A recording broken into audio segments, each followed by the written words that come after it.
अच्छा तू हाइट करो ना वीडियो बन बजी तो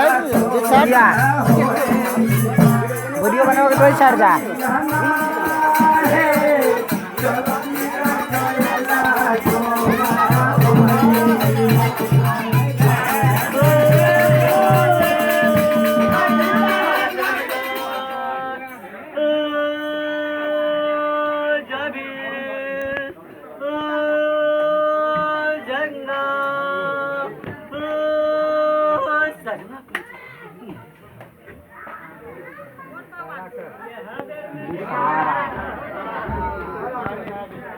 कत्ता नु गैल चलो है बिल में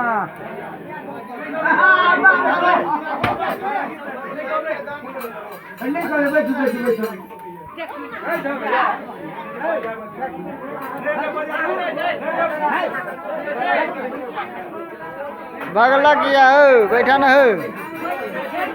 भाई के लूट के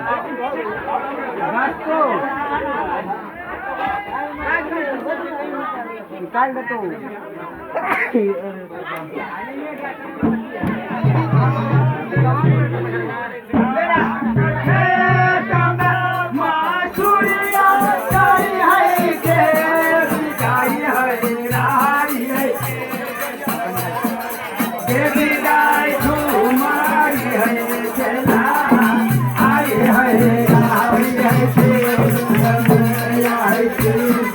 Yeah.